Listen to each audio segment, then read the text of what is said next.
Baik, kembali bersama kami di Indonesia Bicara. Kalau tadi di segmen awal kita sudah berbincang dengan dokter relawan, ada dokter Derby. Di sini saya akan coba menggali insight terkait bagaimana perkembangan COVID karena kita tahu banyak sekali angka yang memang terus dinamikanya luar biasa dan akhir-akhir ini semakin tinggi. Saya akan coba berbincang dengan Bapak Kamaludin, ini epidemiolog kita yang sudah tersambung melalui Skype.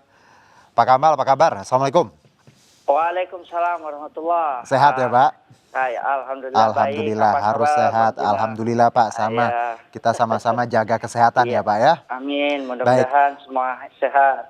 Pak Kamal, kita bicara dinamika penanganan COVID di tanah air. Kita tahu di pekan ini angkanya luar biasa untuk DKI Betul. sendiri sempat beberapa kali mencatat rekor. Kalau tidak salah, Kamis kemarin salah satu rekor tertinggi dan pertambahan untuk wilayah Jakarta ini menarik bahwa ada angka 5.000 per pekan. Pak Kamal, Anda melihat ini seperti apa? Ya, terima kasih Bang Jono. Jadi memang kita harus mengakui bahwa sistem yang kita lakukan sekarang itu kalau boleh kita memberi raport ya, memang memberi skor rapotnya merah ya. Merah. Harus kita akui merah. Kenapa? Secara nasional sekarang kita rankingnya masih 23 ya, 184.000. Kemudian jumlah tes kita juga masih meskipun di akhir-akhir ini ada peningkatan, tetapi harus kita akui juga jumlah kematian kita masih ranking 19. Kemudian ibu kota yang menjadi epicentrum DKI juga mencatatkan rekor dari waktu ke waktu, dari hari ke hari. Nah, saya ingin memberikan beberapa catatan baik dari perspektif nasional maupun dari pendekatan pemerintah Provinsi DKI sendiri. Selama ini mungkin kita pikir bahwa penanganan yang sudah kita lakukan sudah cukup. Tapi lagi-lagi kita semua memiliki tanggung jawab yang sama bahwa berharap saja itu tidak cukup. Manajemen harus kita lakukan secara komprehensif. Saya tidak bosan-bosan untuk menyampaikan bahwa penanganannya mesti komprehensif. Terakhir itu memang ada perubahan Komite Penanganan COVID lewat Perpres nomor 82 tahun 2020. Tetapi saya melihat bahwa surveillance yang kita lakukan jauh dari yang seharusnya dilakukan. Itu yang menjadi catatan. Jadi pada saat wawancara di studi juga saya katakan bahwa kita belum mencapai setengah dari surveillance yang kita punya. Sama juga di DKI Jakarta walaupun di ibu kota. Kita harus akui bahwa banyak kasus yang hilang. Kita tidak bisa menemukan kasus ini, kita tidak bisa melakukan tracing, kemudian bisa melihat kemana. Kemudian ada banyak persoalan di situ. Kepatuhan masyarakat misalnya, kemudian bagaimana reward yang kita berikan kepada tenaga kesehatan yang ada di garda terdepan. Tetapi saya ingin menyampaikan beberapa poin yang sangat penting adalah bahwa pendekatan komprehensif ini harus dilakukan. Tidak bisa tidak. Sudah 6 bulan dan 6 bulan ini kasus tidak juga memperlihatkan penurunan yang signifikan. Jangankan kita masuk kepada gelombang 2, gelombang 1 saja kita belum. Itu yang saya ingin sampaikan. Bahwa leadership seperti yang disampaikan oleh Presiden berkali-kali bahwa sense of crisis dari leader yang ada di daerah itu juga memang harus terus disampaikan, ditularkan oleh banyak pemimpin. Meskipun sekarang mungkin ada champion-champion dari beberapa pemerintahan provinsi maupun kabupaten kota, tetapi ini juga tidak bisa tidak, itu juga harus terus dilakukan ke daerah-daerah walaupun daerah yang kasusnya juga mungkin relatif sedikit. Kemudian yang keakuratan data. Nah ini Bang Juno ya, keakuratan data, tes, tracing, tadi kemudian kesiapan fasilitas. Saya teringat ketika 13 tahun yang lalu ketika kita mencoba menganalisis waktu itu kita ada kesiapsiagaan pandemi flu burung pada saat itu 2008. Saya ingat betul kita mencoba untuk melakukan analisis di 2 provinsi, kebetulan DKI dan Bali. Nah, dari situ kita mendapatkan lesson learned bahwa penanganan ini kalau tidak disiapkan dengan baik, terutama fasilitas kesehatan, surveillance di lapangan, jumlah testing ditingkatkan, maka kita akan kolaps dalam hitungan bulan.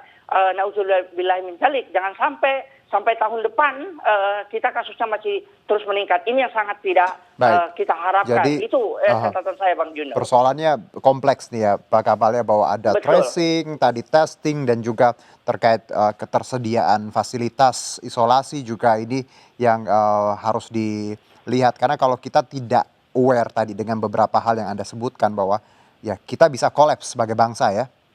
Betul, ketika betul. ya pandemi, karena ini sudah 6 bulan dan ya banyak negara yang sudah bangkit sebenarnya ketika bicara penanganan COVID ini. Let's say mungkin Thailand ya yang sudah mulai cukup longgar seperti itu. Nah, kalau bicara kebijakan nih Pak Kamal, kita tahu untuk DKI nih Pak Baik, baik. Anies meniadakan karantina mandiri. Semuanya harus diisolasi oleh pemerintah daerah, yaitu di Wisma Atlet. Anda melihat rule atau peraturan yang paling anyar ini, apakah ini bagus untuk diterapkan?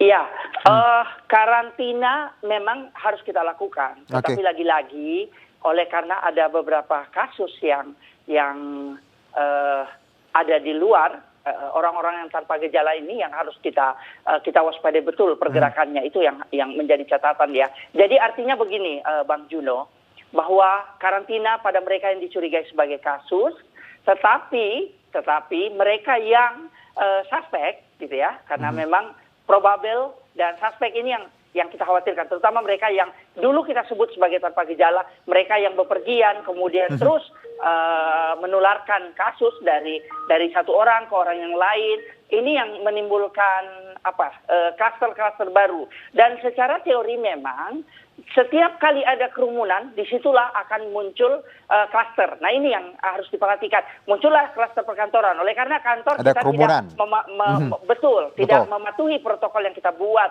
Kemudian di jalan, di transportasi umum, kemudian di pemukiman, di mana saja ada kerumunan maka akan timbul kluster baru. Jadi tidak mesti kantor, Oke. tidak mesti Nah, Pak transportasi. Kamal, kerumunan. Kalau ada ini kebijakan ganjil genap ini juga dikritisi bahwa selama kebijakan ganjil genap ini yang baru diterapkan beberapa waktu lalu malah kasus makin tinggi karena orang banyak menggunakan transportasi umum dan akhirnya ya tadi setengah dari saya dengar juga jumlah pasien di Wisma Atlet adalah pengguna transportasi umum. Apa Anda melihat bahwa kebijakan ganjil genap untuk saat ini tidak bisa diterapkan, tidak tepat seperti itu? Saya melihat Hmm, bahwa mobilitas dari Jabodetabek, let's say DKI, hmm, DKI 10 juta penduduk, tetapi pada siang hari jumlah pekerja meningkat hampir 2 juta, 1,5 juta. baik. Itu datang dari sekitar Tangerang, Bogor, Bekasi. Mhm, Nah, orang-orang ini akan menggunakan transportasi umum mhm. dan lagi-lagi kita tidak bisa mengidentifikasi apakah dia positif, dia menularkan atau tidak. Nah, kalau surveillance kita gagal, jumlahnya minim, kemudian kita tidak bisa mengidentifikasi mana yang orang yang bisa menularkan, di situ kita berpotensi. Jadi saya katakan kepada pemerintah, terutama pemerintah daerah, Mhm, ini yang harus diisolir, gitu. mhm. Jadi kalau tidak ada upaya ke situ, kebijakan ini justru akan menjadi bumerang. Oleh karena mobilitas akan semakin naik dan transportasi umum itulah yang menjadi sumber penularan baru. Kita tidak selesai di kantor, muncul lagi klaster lain. Nanti akan muncul lagi klaster pemukiman dan seterusnya. Ini yang harus dipikirkan. Saya pikir ada dinas kesehatan di situ, kemudian ada satuan tugas dari DKI, ada pemerintah DKI. Saya pikir tentunya mereka semua bisa duduk bersama dan melihat Oke. ini menjadi sebuah persoalan serius yang harus ditangani bersama. Kalau memang tidak bisa, ya itu bisa di-stop. Saya pikir begitu, Oke. Bang Juno. Iya. Kita harus berani, karena kita Hmm, berhadapan dengan pandemi yang tidak kelihatan. Ini adalah penyakit. oke. Kita harus melihat sejarah 1918 ketika terjadi pandemi yang besar, jumlah kematian yang tinggi, itu harus kita jadikan pelajaran dan kita harus berani mengambil resiko di awal dan selanjutnya kita akan leluasa bergerak. Itu, Bang Baik, Juno. kalau kita bicara masih dengan perilaku masyarakat Pak Kamal, bahwa Anda tadi berkali-kali menyebutkan kerumunan. Kita tahu beberapa minggu lalu long weekend ya, dimulai sebelum 17 Agustus, lalu 17 Agustus ada long weekend lagi. Betul. Beberapa tempat wisata ini ke puncak macet seperti itu.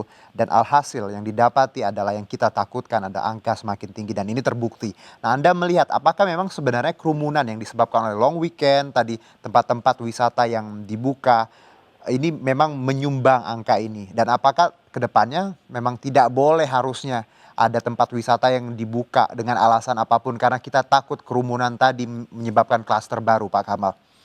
Iya, Bang Hmm, Juno, ketika kita memilih PSBB transisi hmm, misalnya, hmm. ketika kita memilih keseimbangan antara ekonomi dengan pandemi itu Baik. misalnya, Ya, itu kita dua juga pilihan harus yang sulit. berani, betul, Nah, kita harus berani untuk melakukan melihat bahwa ada pergerakan, ada mobilitas masyarakat yang saya katakan tadi bukan hanya pada saat jam kerja ternyata pada saat long weekend Iya. ketika 17 Agustus libur panjang masyarakat dari DKI dari Depok ke Jawa Barat ke Bogor ke Puncak kemudian ke Anyer Serang Banten ke Cilegon. Nah ini kan terjadi pertukaran ya, terjadi pertukaran. Di situ ada kerumunan di tempat-tempat wisata, di pantai, di puncak. Nah kalau kebijakan yang dibuat oleh pemerintah pusat maupun pemerintah daerah tidak bisa ditegakkan dengan baik di tempat makan, misalnya di villa atau di hotel, di situ tidak ada protokol, orang bisa makan, tidak pakai masker, kemudian tidak mencuci tangan, dan selanjutnya. Nah, di tempat-tempat itu sangat berpotensi. Tidak pernah kita ketahui apakah tamu itu, walaupun di situ ada pemeriksaan suhu badan, tetapi tidak pernah diketahui apakah mereka yang datang ini memiliki virus atau tidak. Nah, ini yang berbahaya. Saya pikir lagi-lagi kebijakan. Kita lihat tayangan ketika long weekend, puncak macet total 5 jam. Saya lihat dari teman-teman media memberikan informasi seperti itu. Nah, ini mau dibawa kemana? Tidak ada lagi physical distancing, tidak ada di situ. Nah, pemerintah daerah, pemerintah di situ punya kekuatan, punya aturan, punya perangkat yang bisa digunakan untuk membatasi. Kalau perlu memang kita harus tutup misalnya. Itu yang harus kita lakukan. Kan ada data. Data sudah disahkan oleh Dinas Kesehatan, oleh rumah sakit. Data itu bisa dipakai evidence based. Dan Bang Juno, saya ingin mengatakan bahwa kondisi pandemi ini membuka mata kita semua bagaimana lemahnya sistem kita, tatanan sistem kita, mulai dari kesiapan fasilitas kesehatan kita, bagaimana sistem keuangan, insentif tenaga kesehatan yang ada di garda terdepan, kemudian bagaimana sistem pelacakan kasus. Ini semua membuat ini dinamikanya menjadi tidak sederhana. Dan yang terakhir adalah kualitas layanan, fasilitas kesehatan. Akreditasi dilakukan sejak lama, tetapi bagaimana bentuk hubungan kualitas layanan ini? Ini juga harus kita kritisi, baik di pusat maupun di daerah. Itu saya pikir, Bang Juno. Ya, pandemi ini betul sekali bahwa membuka mata kita bagaimana banyak sekali hal yang harus diperbaiki di sektor kesehatan karena kita tahu fasilitas juga masih sangat minim. Bahkan WHO ya, Bang Kamal, saya melihat bahwa menyoroti bahwa katanya ini ruang isolasi untuk DKI saja nih, iya hampir 70% dan that's not a good news ya. Karena kita tahu, jadi makanya kita akan coba bahas lagi di segmen selanjutnya Pak Kamal. Kita akan berbincang, tetap bersama kami di Indonesia Bicara.